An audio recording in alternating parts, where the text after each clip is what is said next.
When faced with an attack, the ideal response is to remain untouched and unaffected.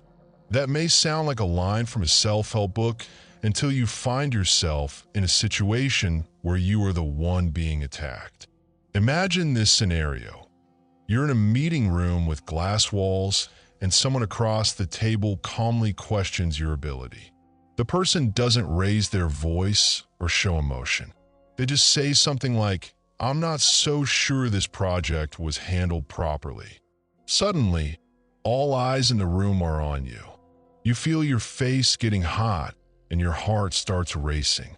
You begin to explain your actions, offering details and defending your timeline. Without realizing it, your tone becomes sharper.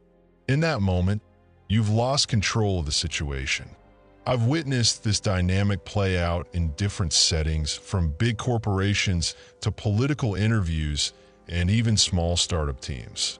The scenario is almost always the same: a public challenge, a visible reaction, and a subtle shift in power. In 1995, social psychologist Roy Baumeister wrote about how ego threats can trigger aggression. His work revealed that when people feel their self-image is under attack, they often react with escalation instead of rational defense. This perceived threat activates the amygdala, a part of the brain associated with strong emotions. Later, neuroscientists described this as an amygdala response.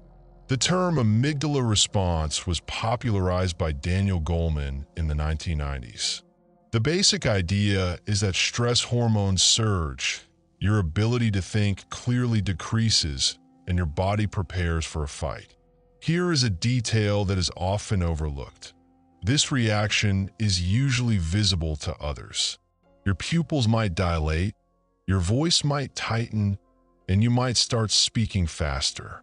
You might also over-explain things or lean forward in your chair. These small signals communicate one thing: you feel threatened. As soon as that feeling of threat becomes visible, the power dynamic shifts.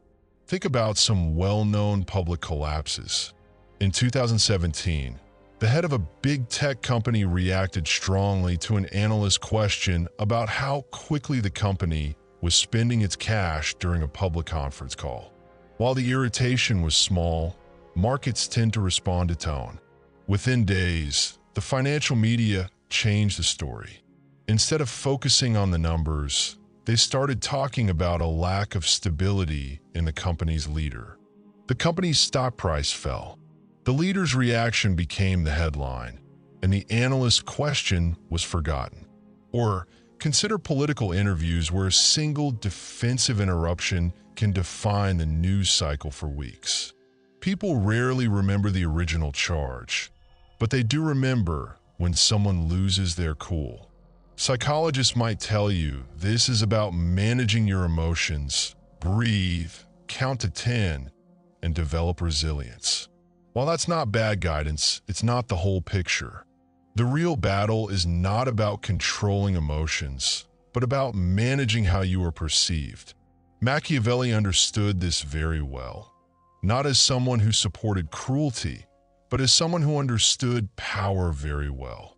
He noted that when a leader appears to be on the defensive, they are seen as being weak. A leader who publicly defends themselves confirms the attacker's narrative and steps onto a battlefield chosen by someone else. We still fall in the same trap today. In 2012, researchers at the University of California did a study on how status works in small groups. They learned that people who spoke right away after being challenged were seen as less dominant than those who paused before answering, even if their answers were the same. The pause showed control, while the immediate defense showed reactivity. I was surprised by how often this happens. In conflicts at work, the employee who sends a long email late at night explaining why they feel the criticism is unfair usually thinks they're doing the right thing. They believe they're clarifying the facts and defending their reputation. But the length of the email shows they feel a sense of urgency. That sense of urgency communicates insecurity, which can lead to even more pressure. On the other hand, an executive who says nothing for 2 days seems calm, even if they are figuring out how to handle the situation. Their silence is seen as either confidence or indifference, both of which show more status than visible anxiety. Here is the strange thing. The first mistake people make when attacked is showing their emotions. It's not about having emotions, but about making them visible. You can see this play out in everyday disagreements if you look for it. Imagine a coworker criticizes you in a group chat. You start typing a response, then delete it and start again. Finally, you send a paragraph defending your position. Within minutes, the conversation grows as others join in. Soon, screenshots are being shared around as the situation becomes a spectacle. You've contributed to making the situation bigger than it needed to be.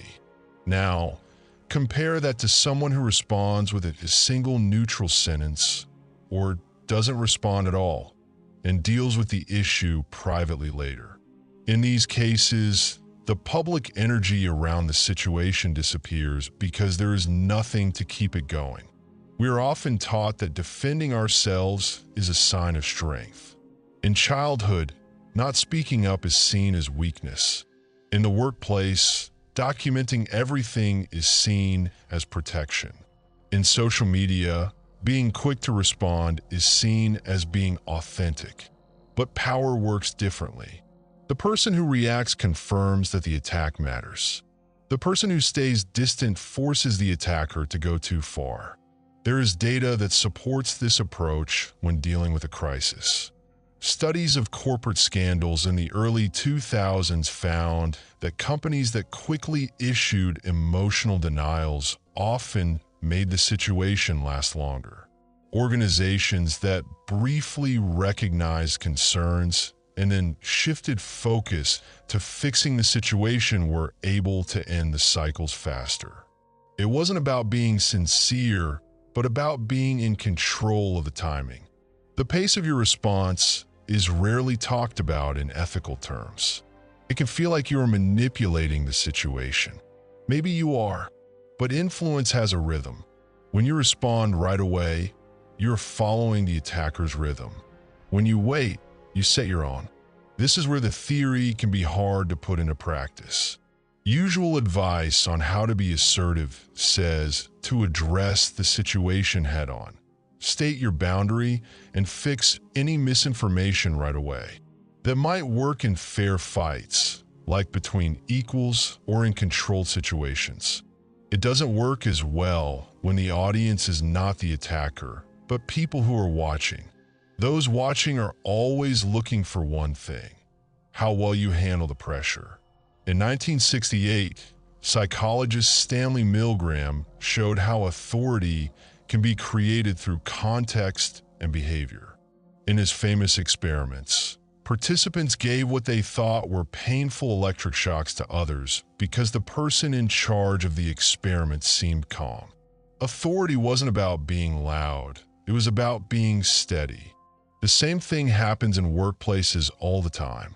The manager who takes criticism without showing any signs of upset gains respect. The employee who tries to explain loses respect, even if they're right. This dynamic is rarely mentioned out loud because it can seem unfair. It goes against the idea that the truth will always win.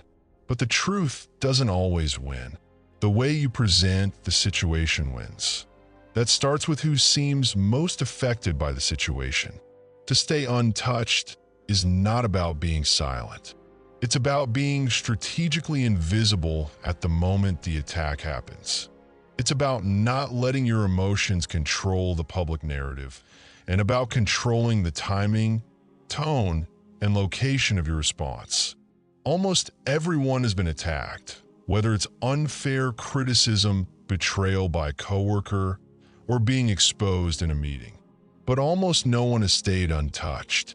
We speak too soon, defend too loudly, and try to clear our names before anyone has even decided if we're guilty. I made these mistakes myself. The need to explain yourself feels right, honest, and necessary. But what if that need is exactly what someone is trying to bring out in you? If showing vulnerability when attacked makes you weaker, then the real question is more serious than it first appears. Who gains when you immediately defend yourself? And who designed the situation to make you feel required to do so? If displaying vulnerability when attacked makes you weaker, then the real fight isn't in the conference room or the comment section, but in your own mind. The difficult truth is that the betrayal starts before you even speak. In 2001, neuroscientist Joseph Ledoux mapped what he called the low road of threat processing. Any stimulus that even resembles danger travels from the thalamus directly to the amygdala before the cortex has time to process it. In other words, the reaction comes even before you understand what's happening. Your body decides you're under attack milliseconds before you can even say why. A raised eyebrow in a meeting, a sarcastic tone in an email, or a tweet questioning your competence can all trigger this reaction. The amygdala doesn't really distinguish between a challenge to your reputation and a physical danger. It just sends a signal of urgency. Your heart rate goes up. Cortisol is released. Your attention narrows. Your body prepares for a confrontation. Although the term amygdala response was popularized by Daniel Goleman in the 1990s, the concept is measurable. Studies have shown that when people get negative social feedback, their stress levels spike in ways similar to when they experience physical threats. As Naomi Eisenberger showed in 2003 at the University of California, social pain activates the same brain circuits as physical pain. Rejection and criticism are not just metaphorically painful, they are neurologically painful. This is where protecting the ego enters the picture. In 1999, Roy Baumeister and his colleagues did experiments that showed that people with high but shaky self-esteem react more aggressively when their ego is threatened. They insulted those who criticized them more harshly than people with more stable self-views. This aggression wasn't planned. It was a reflex to bring back their internal sense of balance. Here is a detail that doesn't get discussed much outside of scientific studies. Aggression caused by a threat to the ego doesn't raise someone's status. It exposes their weakness. But in the moment, it feels like strength. When someone challenges you publicly and you respond instantly, your voice steady but sharp, it feels empowering. You feel decided. You feel like you've defended your ground. But physiologically, what you've really done is relieve stress. Strategically, you've accepted the battlefield that was offered to you. This is how frame control works. In 2014, communication researchers studying televised political debates found that candidates who allowed their opponents to set the terms of the discussion ended up defending themselves within that frame for the rest of the debate. For example, if a candidate accepted a question framed around your failure to handle the crisis, even if they rejected the idea, their entire answer would be about crisis management.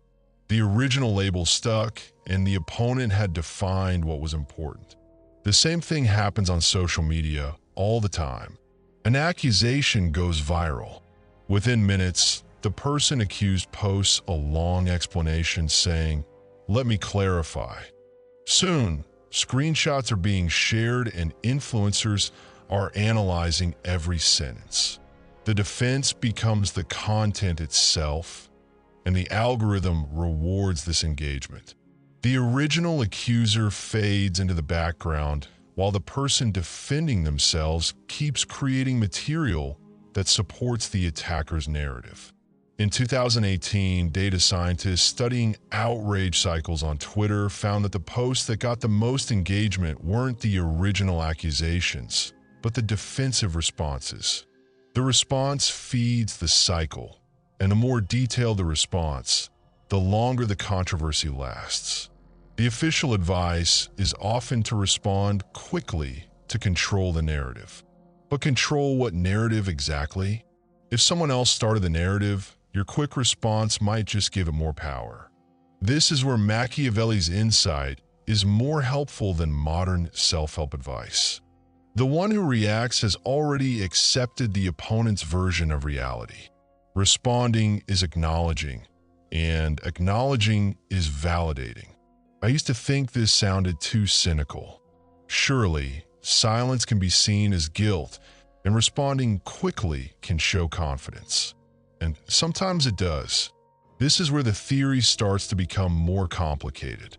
In a crisis management research that followed the Tylenol poisonings in 1982, Johnson and Amp, Johnson responded quickly and transparently, recalling products nationwide. Their quick action is often used as an example of how to handle a crisis.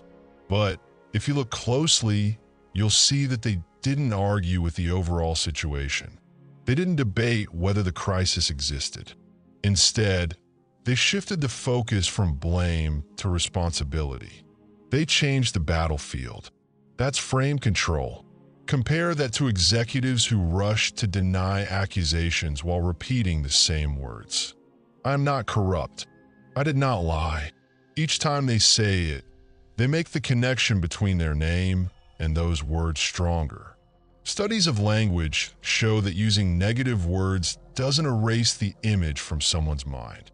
If you tell someone, do not think of a red apple, they will first see an apple before they think of not thinking about it. When you defend against a label, you make it active again in people's minds. Meanwhile, your cortisol levels are still high. When you're stressed, the part of your brain responsible for long-term planning becomes less active, and you make choices that provide short-term relief. Studies at Yale and Stanford in the early 2000s have shown this repeatedly.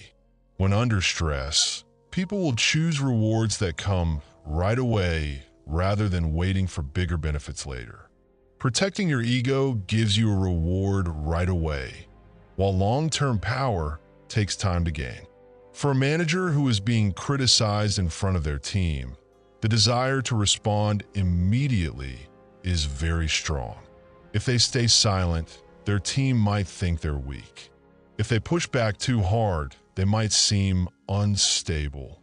In that moment, biology takes over. The release of cortisol demands action. So they speak, not because they're foolish, but because their body is wired that way. That is the real betrayal. It's not a moral weakness, it's a neurochemical reaction. The best way to handle an insult is to remain calm and unaffected. This advice might seem simplistic until you find yourself under attack. Consider this situation. You're in a meeting with glass walls when someone questions your work. The person does not yell or get emotional.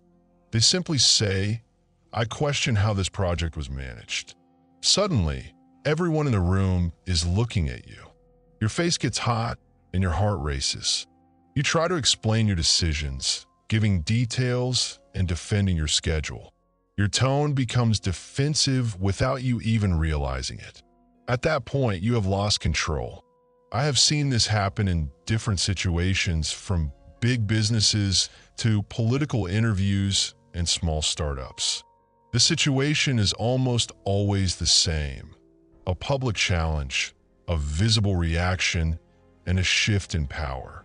In 1995, social psychologist Roy Baumeister wrote that ego threats can cause aggression. His work showed that people whose self-image is attacked often respond by getting angry instead of being reasonable. This perceived threat activates the amygdala, the part of the brain that deals with strong emotions.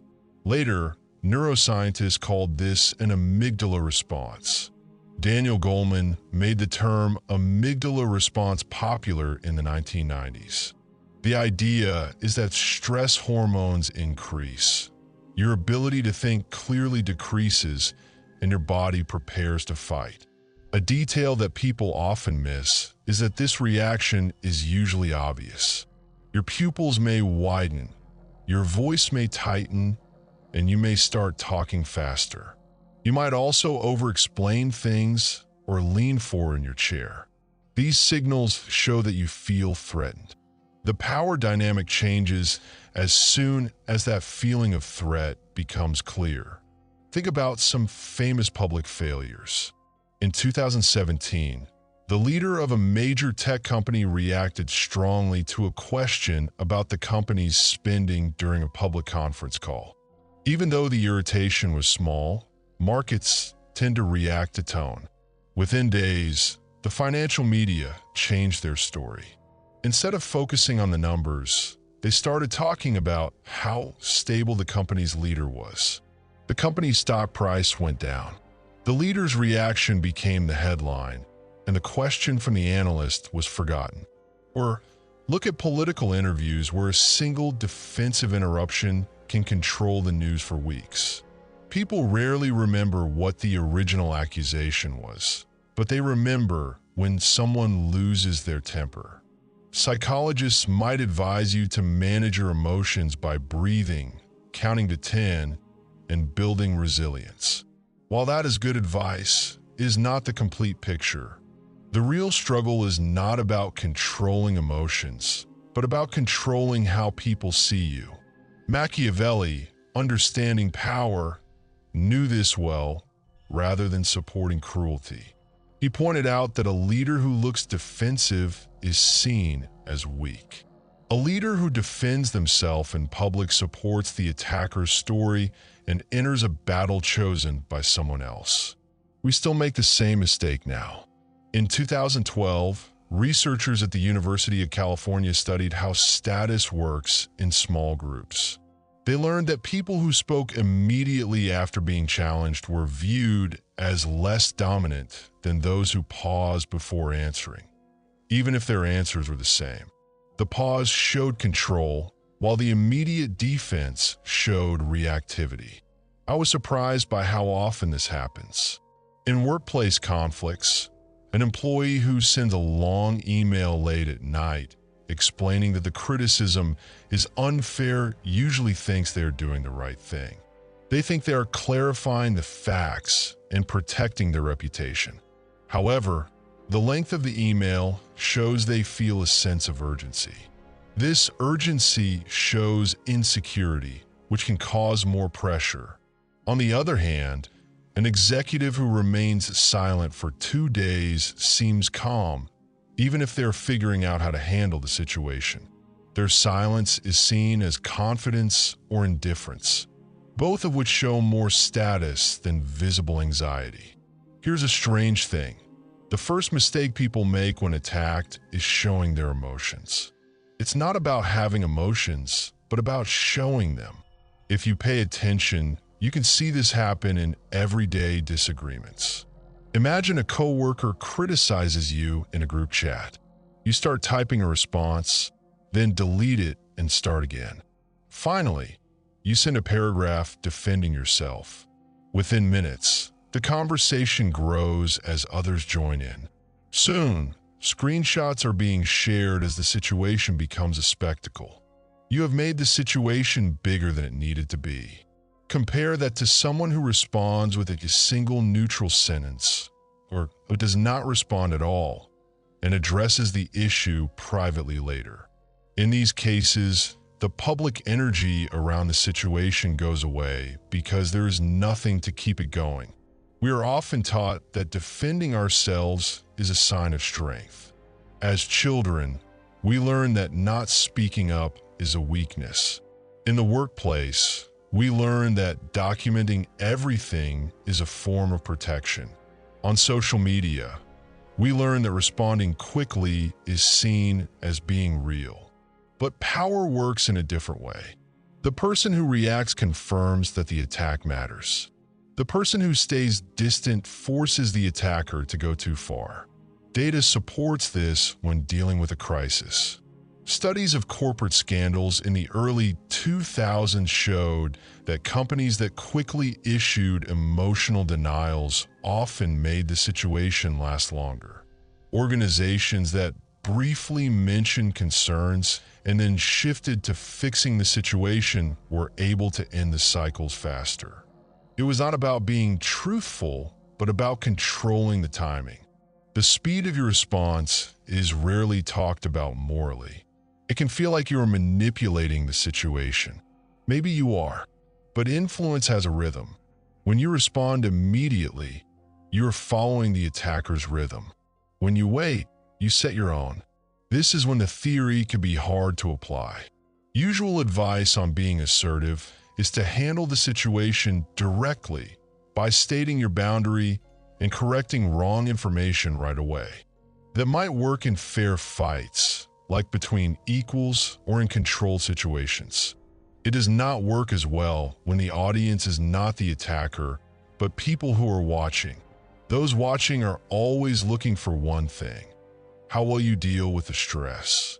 In 1968, psychologist Stanley Milgram showed how authority can be created through context and actions.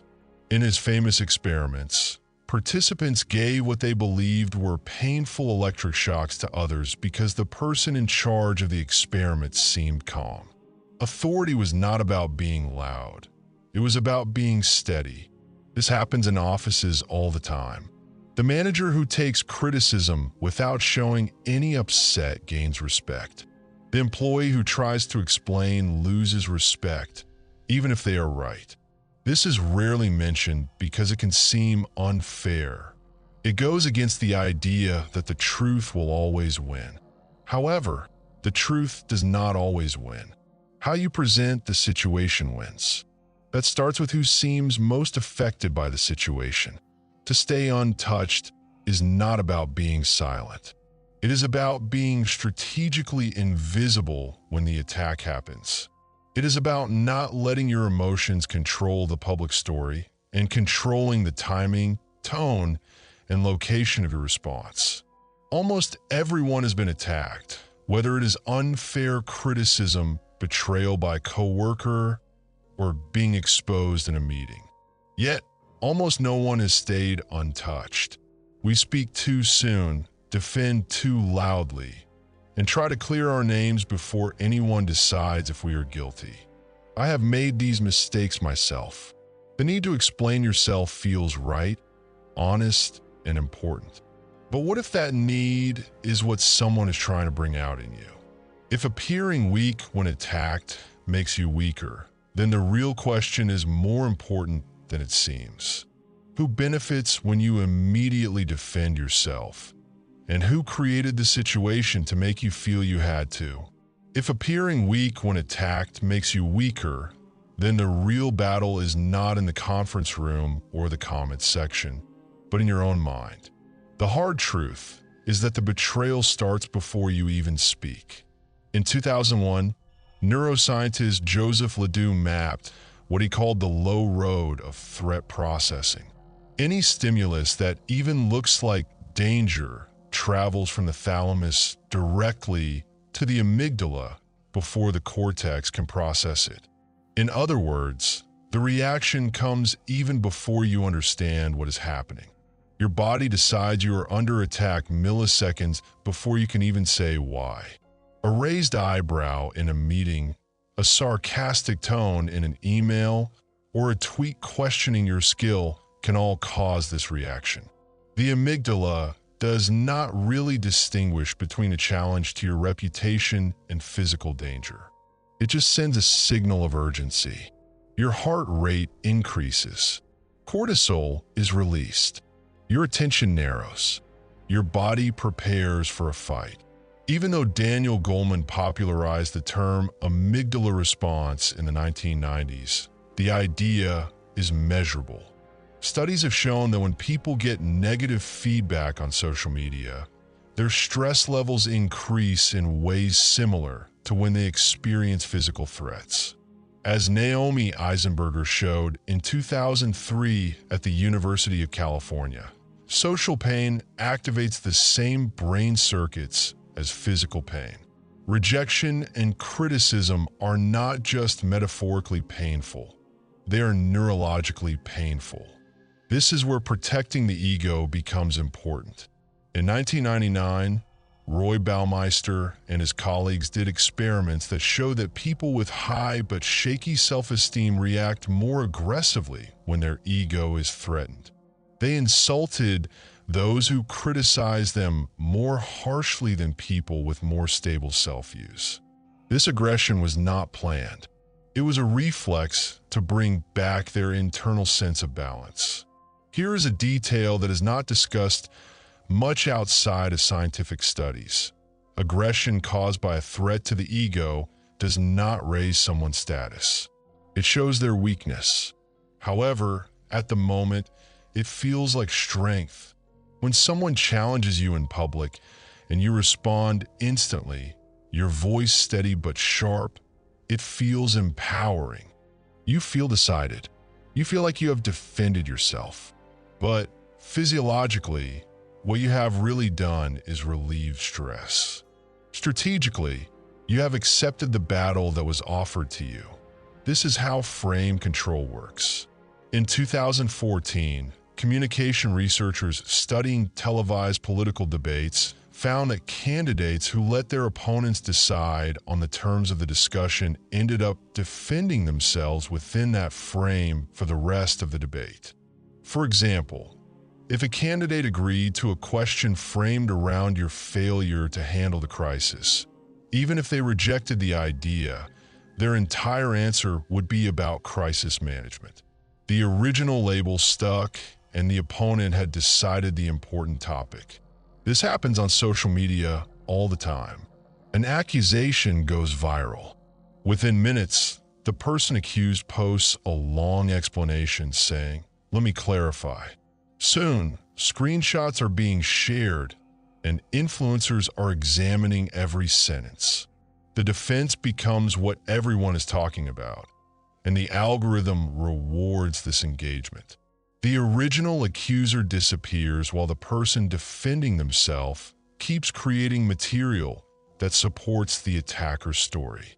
In 2018, data scientists studying cycles of outrage on Twitter found that the posts that got the most engagement were not the original accusations, but the defensive responses.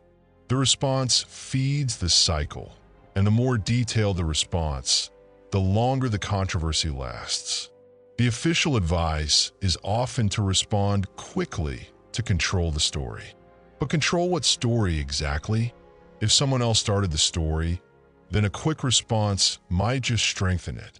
This is where Machiavelli's insight is more helpful than modern self-help advice. The person who reacts has already agreed to the opponent's view of reality. Responding is acknowledging, and acknowledging is validating. I used to think this sounded too cynical. Surely, silence can be seen as guilt, and responding quickly can show confidence. Sometimes it does. This is when the theory starts to get more complex. In a crisis management research that followed the Tylenol poisonings in 1982, Johnson and Amp, Johnson responded quickly and honestly, with products being pulled from the shelves all over the country. Their quick action is often used as an example of how to handle a crisis. But if you look closely, you will see that they did not argue with the overall situation. They did not debate whether the crisis existed. Instead, they shifted the focus from blame to responsibility. They changed the battle. That is frame control. Compare the two executives who rushed to deny accusations while repeating the same words. "I am not corrupt. I did not lie." Each time they say it, they make the connection between their name and those words stronger. Studies of language show that using negative words does not erase the image from someone's mind.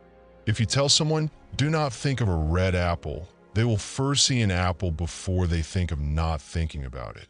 When you defend against a label, You make it active again in people's minds.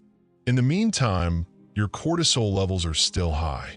When you're stressed, the part of your brain responsible for long-term planning becomes less active, and you make choices that provide short-term relief.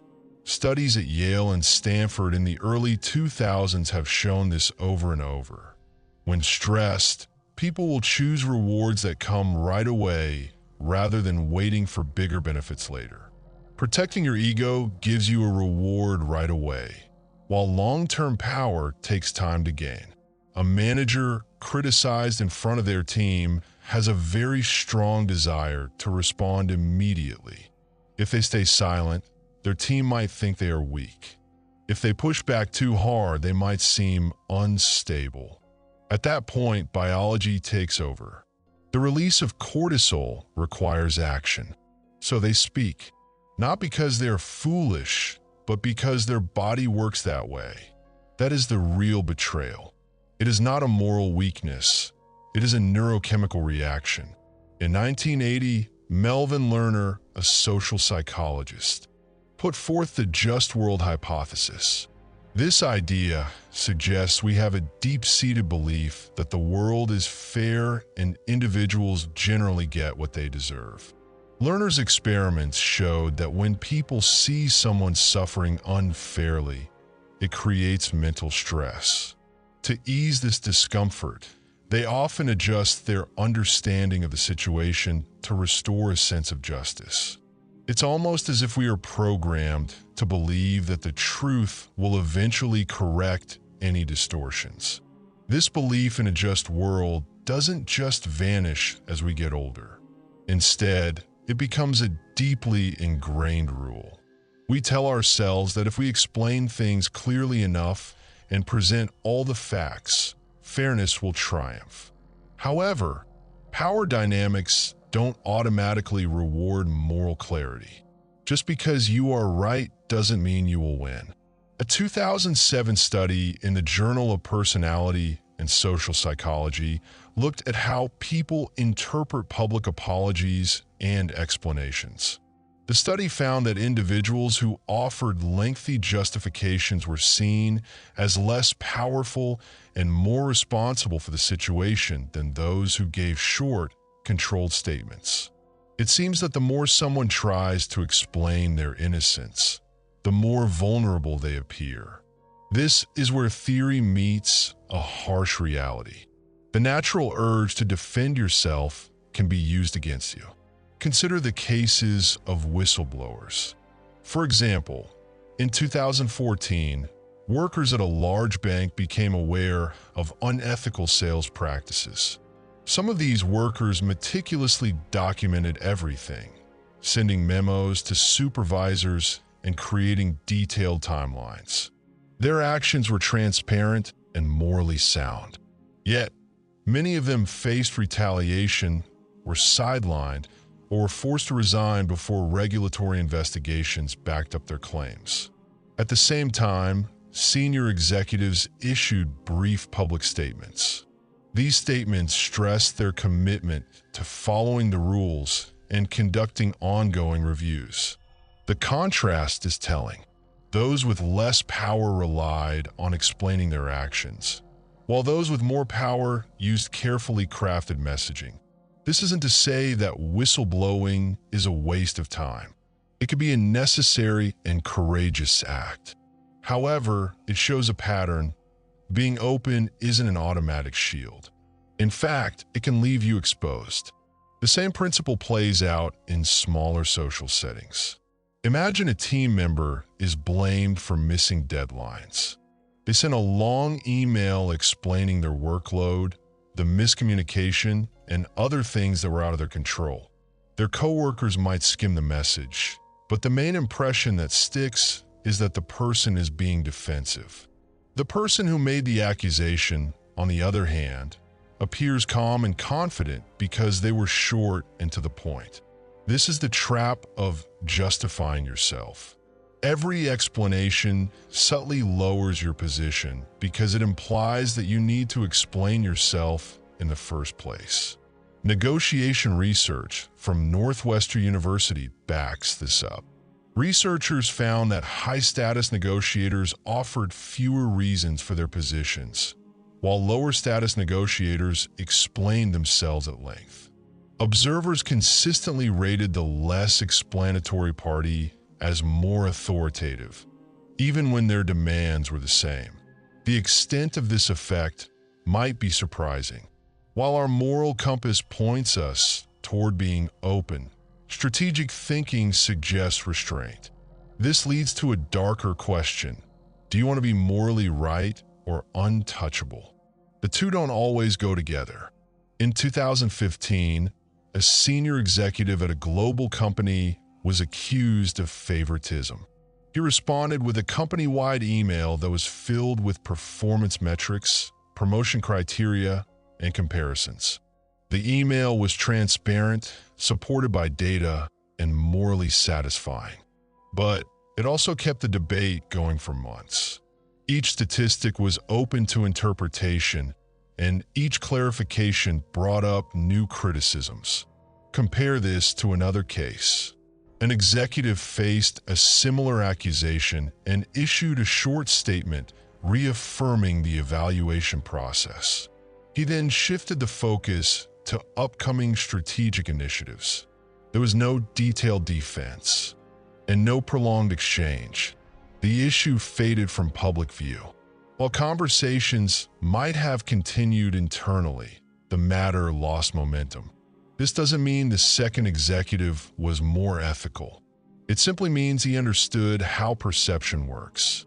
Those who attack you often count on your sense of fairness. They expect you to feel compelled to set the record straight. The more you say, the more they have to work with. The more invested you seem, the more others will think there is something at stake. Social punishment patterns reinforce this. For instance, experiments in group psychology, like those that build upon Solomon Asch's conformity studies from the 1950s, show that people who go against the majority opinion and then defend themselves too much are judged more harshly than those who remain calm. Too much defense suggests that you are not following group norms. For those who are lower in the hierarchy, this can feel like a no-win situation. Remain silent, and you risk being misunderstood. Explain too much, and you seem insecure. Loyalty issues add to this dilemma. If you defend a colleague publicly, your status might become tied to theirs. Stay neutral, and you might look like you are taking advantage of the situation. This is where morality gets complicated. We tend to think that being ethical means defending yourself openly, that silence equals guilt, that being transparent equals strength. However, in organizations with many layers, openly fighting for what you believe can be seen as a weakness. This is where the theory falls apart. Leadership advice often promotes vulnerability. In certain controlled situations, showing vulnerability can build trust, as Brené Brown's research has popularized. But in competitive situations, it's different. When the environment is competitive instead of cooperative, vulnerability can be used against you. The difference between being authentic and being exposed is smaller than we think. To survive at higher levels of power, it might be necessary to be emotionally detached at times. This doesn't mean being cruel or dishonest, but it does mean refusing to give the audience the confessions and explanations they might want. This can take a psychological toll. It goes against our sense of fairness. It can feel like abandoning moral clarity. Yet, if every explanation lowers your status, and every attempt to clear your name only drags you deeper into the story you're trying to escape, then the real danger might not be the accusation itself. It might be your need to prove that you are innocent. If that's true, then restraint isn't just a personal trait. It becomes a discipline. Cold restraint isn't the same as silence. Silence can come from fear or being overwhelmed. Instead, It is a deliberate choice to respond in a way that is delayed and not equal to the attack. In elite negotiation training programs at Harvard and INSEAD in the early 2000s, transcripts of high-stakes simulations show one idea repeated. The party that speaks less, asks thoughtful questions, and delays making firm statements tends to get more concessions. Researchers who studied negotiation videos found that those who were comfortable with longer pauses were seen as more confident and achieved better financial outcomes. The pause wasn't just empty time, it was leverage. Time changes how things are seen. Crisis management plans used by large companies usually start with assess, contain, sequence, not respond immediately. When a threat to their reputation comes up, legal teams, communication experts, and top leaders often deliberately delay their response. This isn't to deny what happened, but to avoid reacting in a way that frames the situation badly. In 2010, a major car company delayed their CEO's public appearance for several days after a product safety scare, while internal audits clarified the extent of the problem. Critics accused them of trying to avoid the issue, but when the CEO finally spoke, the message was well-structured, focused on the future, and included corrective actions. The delay prevented him from having to improvise under pressure. Improvising might seem genuine, but it's rarely strategic. Intelligence operations offer an even more extreme example. Former operatives have described a technique called non-reactive presence. When faced with provocation during questioning or in the field, the operative doesn't mirror the aggression. Instead, they absorb, deflect, and redirect. The goal isn't to be morally superior, but to gain an informational edge. The first person to lose their cool reveals more. This is responding in a way that is not equal. Being untouchable doesn't mean you never strike back, but that you don't retaliate in the same way or in the same place you were hit. In the corporate world, indirect retaliation can be subtle. If a manager is publicly criticized by a peer, they don't argue back in a meeting. Instead, weeks later, they might shift resources, change reporting lines, or promote allies. No open conflict, but a structural shift. Others can sense the outcome without seeing the fight. Here, theory clashes with ethics again. We are often told to address issues directly. That's good advice in cooperative settings, but in competitive environments, direct confrontation can trap both sides in a cycle of escalation. Research on conflict spirals, which builds on Morton Deutsch's work from the 1970s, shows that retaliation that is equal to the initial action only makes things worse. Responding in a different way breaks the cycle. Using controlled ambiguity is another tool. Notice how experienced politicians answer tough questions. They rarely accept the question as is asked. Instead, they shift the topic, broaden the context, or bring up related issues. Critics call it dodging the question, but strategists call it reframing. In 2012, communication analysts studying televised debates found that candidates who redirected questions toward their policy vision, rather than arguing with specific accusations, had higher favorability ratings among undecided voters. Arguing directly with the accusations pleased their supporters, but it also kept the conflict going for those who were neutral. Redirection isn't avoidance, but choosing where to fight. Letting others defend you might be the most misunderstood tactic of all. When you respond to every criticism yourself, you make the conflict all about you. But when others respond, colleagues, partners, or independent experts, the defense seems more genuine. Research on social proof, which started with Robert Cialdini's work in the 1980s, shows that people are more persuaded by those they see as their peers than by someone defending themselves. In 2016, a prominent tech founder, faced a public controversy and issued only a short statement. The more detailed defenses came from respected people in the industry and former employees. The story became fragmented, and the conflict lost its focus. He remained above the fray, at least in appearance. This might seem out of reach for regular employees who don't have media connections or loyal boards. But even on a smaller scale, the idea still works. Instead of arguing in a group chat, having a calm conversation with a respected colleague who then expresses support publicly can change how others see the situation more effectively than a long self-defense. Cold restraint is a discipline because it means putting up with discomfort.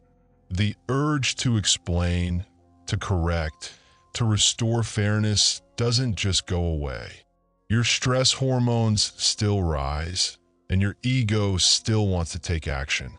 The key is to control when you act. In 2011, psychologists studying delayed gratification revisited Walter Mischel's marshmallow experiments with new information. Children who were better at waiting for a reward tended to have better life outcomes decades later. While the popular explanation might have oversimplified the cause, one insight remains relevant. The ability to handle short-term discomfort is linked to long-term success. In power dynamics, the discomfort is dealing with reputational uncertainty. Letting a statement go without immediately correcting it can feel risky, but correcting it right away might only reinforce the very story you're trying to escape. Powerful figures rarely respond directly to provocation because they understand that being direct ties them to the attacker's frame. By delaying, redirecting, or responding through the system rather than speaking themselves, they keep a higher position. So, detachment isn't the same as not caring. It's about managing your energy and timing. I used to think that emotional neutrality in leaders was coldness. Sometimes it is, but sometimes it's calculation, a refusal to give those who provoke you what they want by putting on a show. This is the shift from being exposed to being in control. It's not about being morally superior or suppressing your feelings, but about consciously controlling when and where you use your energy. The unsettling truth is that being disciplined when attacked doesn't guarantee justice. It guarantees positioning. And that positioning, once you have it, can be used for protection or for something more deliberate, expansion. At a certain point, attacks stop being interruptions and start being indicators. I noticed a pattern that initially bothered me. Individuals and companies who attract visible opposition often gain more authority, not less. Not always, but often enough to be worth noting. In 2009, researchers in organizational behavior looked at how the market reacted to public disputes between competing companies.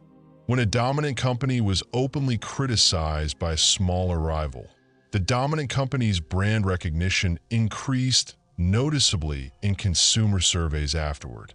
The conflict increased its visibility. The challenger meant to weaken its legitimacy, but instead, it reinforced the existing hierarchy. Public attacks signal that you are relevant. This isn't just a theory.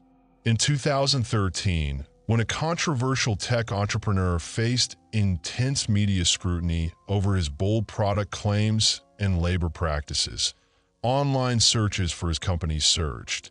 Sales of his main products increased the following quarter. Analysts debated whether the controversy fueled demand, but data showed a link between the media conflict and consumer attention. Opposition can act as social proof. Robert Cialdini's work on social influence has shown that people look to others to decide what is valuable. If many people are putting energy into attacking someone, others unconsciously assume that person is important. We don't organize campaigns against those who don't matter. Machiavelli understood this instinctively. If you are attacked, you matter. If no one opposes you, you might not be important at all. The key difference lies in how you respond. When the person being attacked reacts like a victim, the story becomes about weakness under pressure. When they remain calmly in control, the story shifts to endurance. Consider politicians who have turned prosecutions or investigations into symbols of persecution by powerful interests. In several election cycles across different countries, candidates facing legal or media challenges have reframed the scrutiny as proof that they threaten the status quo. Supporters interpreted the attacks not as a reason to disqualify them, but as a reason to support them. In some cases, poll numbers rose after indictments or public inquiries. I didn't expect this effect to be so consistent, but data from multiple electoral studies showed temporary increases in supporter engagement after highly publicized accusations. This isn't about innocence or guilt, it's about changing the narrative.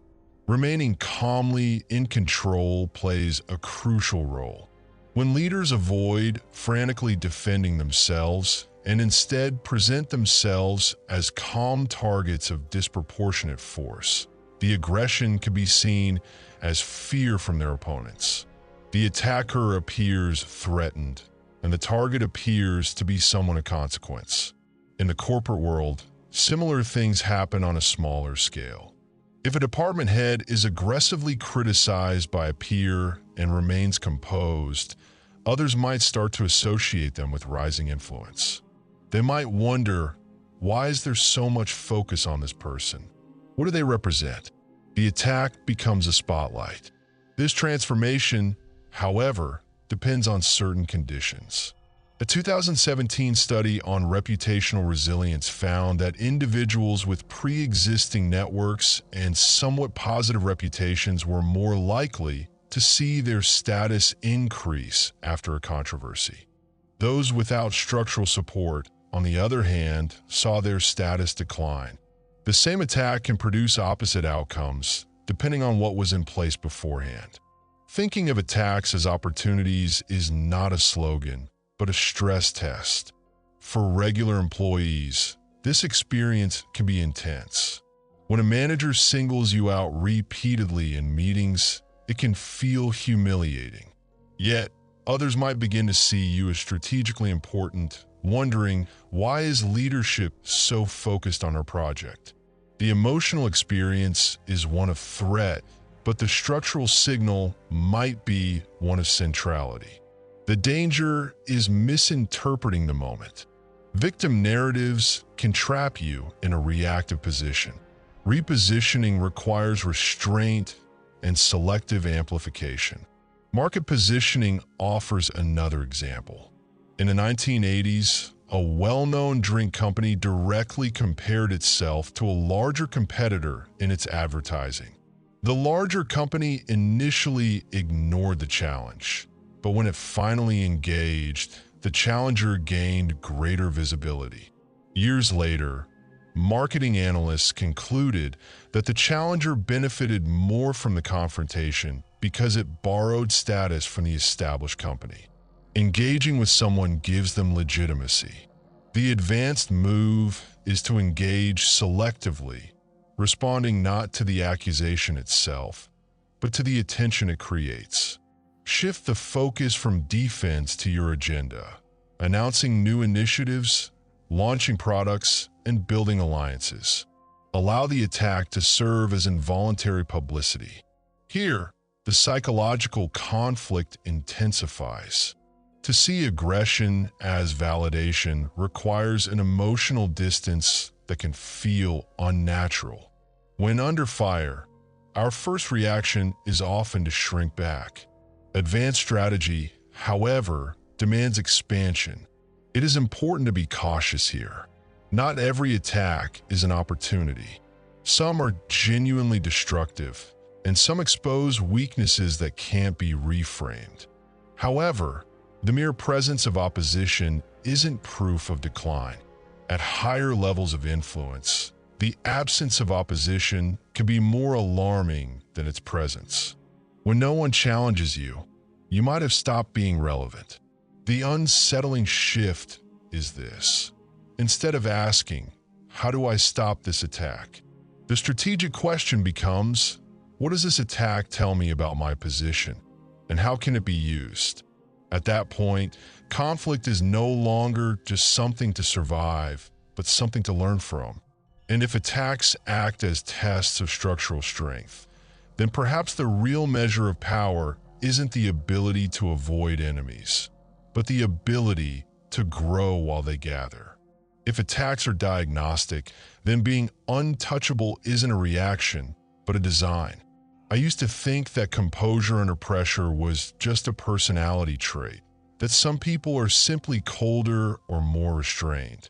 But research suggests otherwise. In 2007, James Gross and his colleagues at Stanford showed that emotional regulation strategies can be learned.